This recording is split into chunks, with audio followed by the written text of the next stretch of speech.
காஞ்சிபுரம் மாவட்ட ஆட்சியர் அலுவலகம் எதிரே அதிமுக சார்பில் அமைக்கப்பட்ட தண்ணீர் பந்தலை முன்னாள் அமைச்சர் செங்கோட்டையன் திறந்து வைத்த நிலையில் மக்கள் அங்கிருந்த வெள்ளரிக்காய், தர்பூசணி, இளநீர் உள்ளிட்டவற்றை சில நிமிடங்களிலேயே பைகளில் போட்டு எடுத்துச் சென்றனர். இதுகுறித்து மேலும் விவரங்களோடு இணைகிறார் செய்தியாளர் துரை வெங்கடேசன். வணக்கம், விவரங்களை வழங்கலாம். வணக்கம் அஸ்மி. இந்த தமிழகத்திலே ஏற்பட்டுள்ள இந்த கோடை வெயிலின் தாக்கத்தை தணிக்கும் வகையிலே அதிமுக சார்பிலே தமிழகம் முழுவதுமே இந்த தண்ணீர் பந்தல்களானது திறக்கப்பட்டு வருகிறது. அந்த வகையிலே காஞ்சிபுரம் மாவட்ட அதிமுக சார்பிலே கடந்த 10 தினங்களாகவே இந்த நீர்மோர் பந்தல்கள் திறக்கப்பட்டு வருகிறது. இந்த நிலையிலே இன்று கழக எம்ஜிஆர் மன்றத்தின் சார்பிலே காஞ்சிபுரம் மாவட்ட ஆட்சியர் அலுவலகம் எதிரே அந்த அதிமுகவின் சார்பிலே அமைக்கப்பட்ட தண்ணீர் பந்தல் திறப்பு விழாவானது இன்று நடைபெற்றது.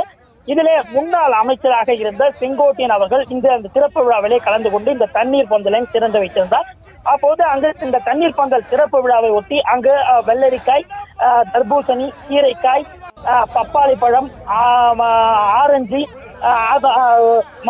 மாம்பழம் உள்ளிட்ட பல்வேறு வகையிலான அந்த பழ வகைகளை மேஜை மீது அடுக்கி வைத்திருந்தனர். இந்நிலையிலே அந்த திறப்பு விழாவானது நடந்த ஒரு சில நொடிகளிலேயே அங்கிருந்த ஒரு சில பொதுமக்களுக்கு மட்டுமே அந்த நீர்மோரானது வழங்கப்பட்டிருந்தது. அதனைத் தொடர்ந்து அங்கிருந்த சிறுவர்கள் முதல் பெரியவர்கள் வரை அங்கிருந்த மேஜை மீது இருந்த அந்த பழ வகைகளை அள்ளி அடுக்கி தங்களது கைகளிலும் பலகைகளிலும் கொண்டு செல்ல முடியாத வகையிலும் கூட தங்களால் முடிந்த அளவு அந்த பழ வகைகளை ஒருவருக்கொருவர் போட்டி போட்டுக் கொண்டும் முண்டி அடித்துக் கொண்டும் சாராகவே பிரிந்த நிலையிலும் கூட அந்த பழங்களை எடுத்துச் செல்லும் சூழ்நிலையானது ஏற்பட்டிருந்தது.